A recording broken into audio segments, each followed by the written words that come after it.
அமைதியான காட்டின் நடுவில் ஒரு சிறிய உயிர் இருள் நிறைந்த குழியில் சிக்கி உயிருக்கு போராடிக் கொண்டிருந்தது. ஹே குட்டீஸ், ரோவி வந்துட்டான். ரோவியுடன் ஒரு சூப்பர் மகிழ்ச்சி பயணம் தொடங்கலாம். ரோவி ஃபன்லேண்டுக்கு வரவேற்கிறோம். சூரிய ஒளி மரங்களின் இடையே விழுந்து அந்த காட்டையே அழகாக மாற்றியது. அந்த அழகான உலகத்தில் ஒரு சின்ன ஸ்ட்ராபெரி யானை சந்தோஷமாக விளையாடி கோடிக்கொண்டிருந்தது. அது பட்டாம்பூச்சியை துரத்தி மகிழ்ச்சியாக ஓடியது. ஒரு தவறான காலடி அதன் வாழ்க்கையை முழுவதுமாக மாற்றிவிட்டது.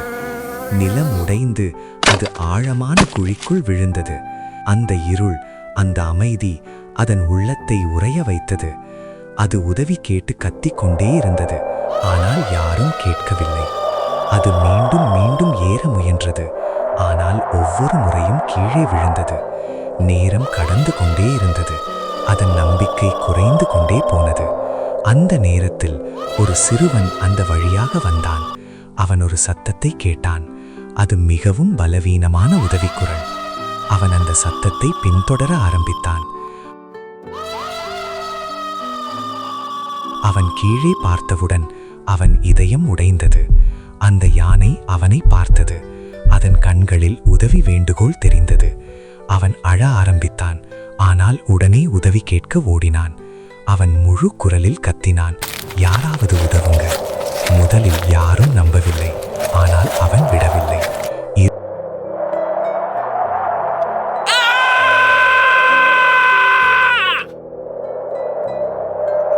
இறுதியில் தீயணைப்பு வீரர்கள் வந்தார்கள்.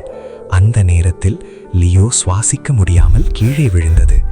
அவர்கள் அந்த ஆழத்தை பார்த்து பதற்றமடைந்தார்கள். அவர்கள் உடனே ஒரு திட்டத்தை உருவாக்கினர். அவர்கள் குழிக்குள் செல்ல தயாரானார்கள். வீரர்கள் பாதுகாப்பு உடையை அணிந்தார்கள். அவர்கள் மெதுவாக கீழே இறங்கினார்கள். வெளியில் தொலைக்காட்சி செய்தியாளர்கள் வந்து ரோவியை பேட்டி எடுத்தது.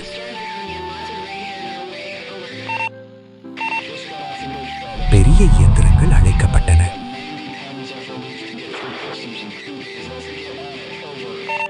மக்கள் கூட்டம் அதிகரித்தது. கீழே லியோ இன்னும் உயிருக்கு போராடி கொண்டிருந்தது.